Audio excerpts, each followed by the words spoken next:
When truck drivers make the jump from company driver to owner-operator, they do it because they want to make more money, they want more control over their home time, and they want to own a truck. Now, being an owner-operator has always been a calculated risk, but when they mandated these new emissions engines, the risk substantially increased. There's nothing worse than working outside with cold, wet gloves. The Never Limited mobile glove dryer will dry your gloves while you're on the fly. Easy to grab and use when you need it. Check out neverlimitedproducts.com. Back in 2007, we were told these engines would be reliable, they would burn more cleanly, and they would be more fuel efficient. Now that was in 2007. Here now, 14 years later, here's what we know. We know that we were lied to. These engines are junk, and we've been forced to pay for them. And that's why I hate these emissions engines. Let's go through it. Reliability. No, they are not at all reliable. Now, everybody knows that as a truck driver, especially a small operator, you've got to keep the wheels turning to keep earning. Any fool knows that. It's simple. But these engines have not been reliable, particularly the early ones. Back in 2007, they estimated the added cost of these emission systems would be, roughly another $10,000. That also has proven not to be true. They started out saying $10,000. Then they upped it to maybe more like $20,000 an engine. And the truth be told, at the end of the day, it was more like $25,000 to $30,000 more expensive than the old engines were. They've been difficult to diagnose the problems. We suffered huge downtime with these engines. The towing companies were getting rich. These things were getting dragged into the shop constantly. There was a lineup of trucks to get into the shop because they were all having problems. And then when you finally did get in the door, the mechanics really didn't know how to find out what was wrong with them and know how to fix them. And it took years for the mechanics to become good at analyzing the problems with these engines.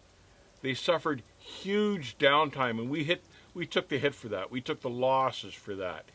They broke down on the road. They spent more time in the shop. We spent more time waiting for them to come out of the shop. They cost us money. Now, company drivers lost money that were paid by the mile because when they weren't turning, they weren't making any money. But owner-operators and independents lost thousands and thousands of dollars betting the farm on a new truck that wouldn't run properly and be consistent. We were promised back in 2007 that these engines would be more fuel efficient. And that was just a bald-faced lie, as it turned out.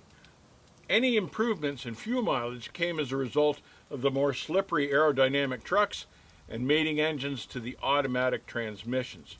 The engines themselves were pigs. They plugged up, they couldn't breathe, and that's why Caterpillar got out. These engines have been more expensive to operate. They've used more fuel, they've had more shop time, they've had more repair time, they've had more trouble.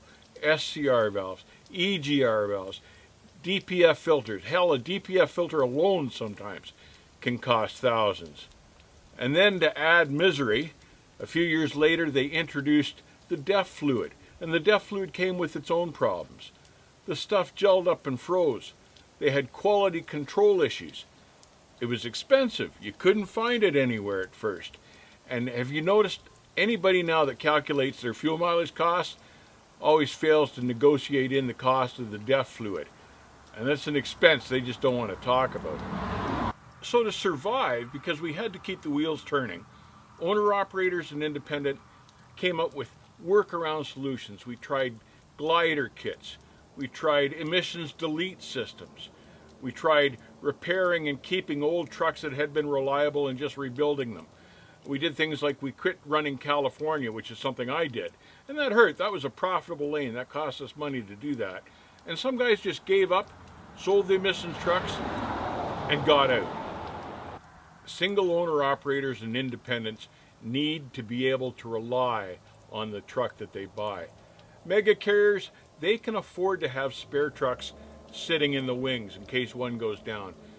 As single independent guys, we could not afford to have spare trucks. The EPA drove a stake through the hearts of small business trucking and independents and owner-operators. And you know what? When I look at it, maybe that was the part of the plan all along, because all of this gave the mega carriers a leg up, and we, the small trucking companies and businesses, suffered from this. At the end of the day, these emissions engines gave the mega carriers a leg up and badly hurt the small business trucking. At one time, owner-operators and independents controlled over 70% of the freight market moving by truck in the United States. These emissions engines changed all of that. It gave the majority of the freight movement to the mega carriers, and it changed the face of our industry, and that is why I hate these emissions engines. I was working with a fleet when they came in, and they bought, I think it was 7 or 8 new T600 Kenworths. Brand new Kenworths, beautiful trucks, and they hired brand new guys out of CDL to drive these brand new company trucks. And there was no training involved. So what ended up happening was these new CDL drivers didn't know not to put the diesel fuel in the DEF tank. 7 of these guys fueled up these brand new trucks with DEF fluid, put diesel fuel in the DEF fluid tank, blew the engines out of 7 brand new Kenworths. And of course, Kenworth just threw their hands and walked away. There was no warranty for that. So stay safe, keep the rubber side down. If you're still running a mechanical engine like I am, better hang on to it. It's still the safest way to go. We'll see you on the backhaul.